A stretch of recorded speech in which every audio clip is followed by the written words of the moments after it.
Pour mon trading de CFD, je veux une plateforme différente.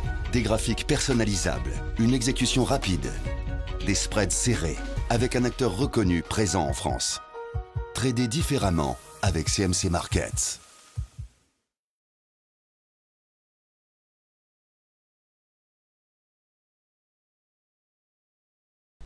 Bonjour, voici l'analyse de la paire GBP-USD.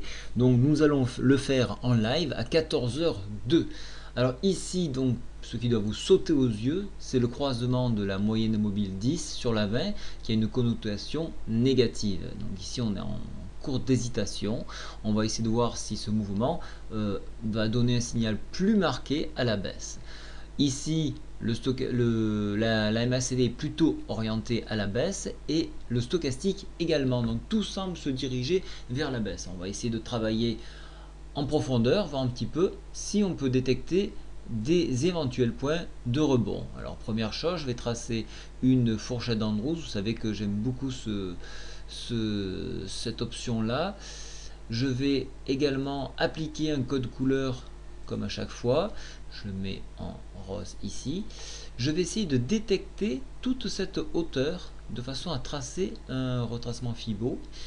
Alors je vais le prendre sur le point bas ici et je vais aller jusqu'à son point le plus haut, donc bien le point bas qui est ici, hein, ne l'oubliez pas.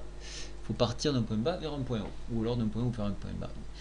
Alors, bien évidemment, j'ai un fossé ici, donc je vais compléter ma palette Fibonacci. Vous savez que c'est possible dans les paramètres ici.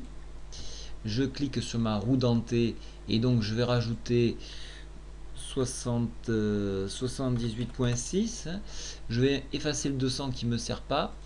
Enfin, pas pour l'instant du moins, parce que je n'ai pas besoin d'extension ici. Donc je vais m'appliquer à... J'ai l'habitude de travailler. Voilà.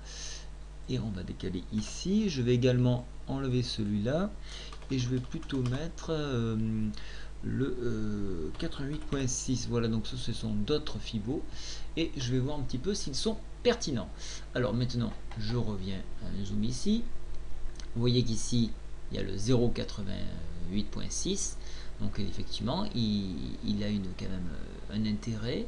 On a le 0,786 où effectivement, regardez, tout rebondit à ce niveau-là. Donc ça, ce sont des points importants.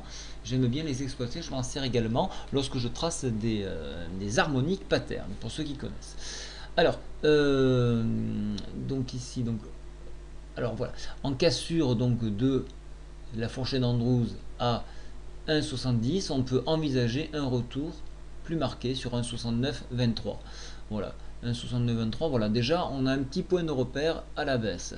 Vous voyez qu'on a suffisamment de marge ici, hein, puisqu'on on a encore du potentiel, on se trouve en zone neutre plutôt, donc on a encore de la marge pour descendre. Donc pourquoi pas un point ici. Je vais continuer bien évidemment à voir un petit peu ce que l'on peut faire ici. Alors je vais tracer des droites maintenant.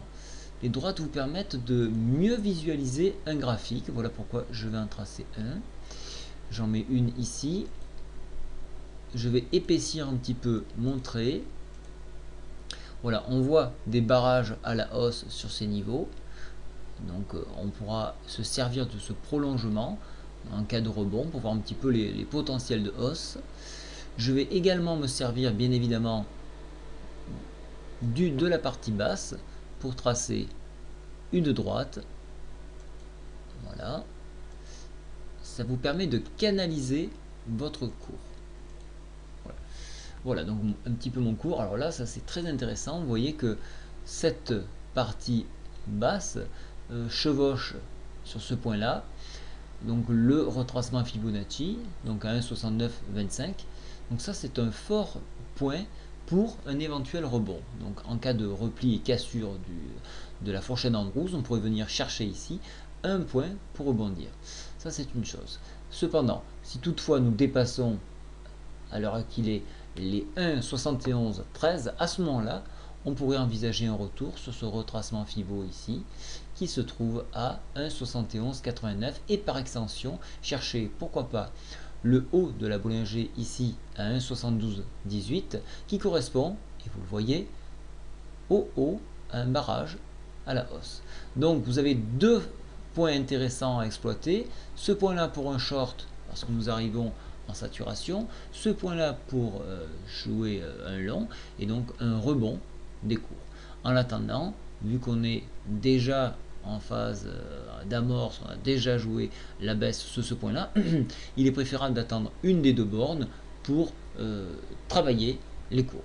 Voilà, j'espère que cela vous a servi. N'hésitez surtout pas, encore une fois, à me poser des questions. Je n'y manquerai pas de vous répondre. Bonne journée et bon trade à vous. Au revoir.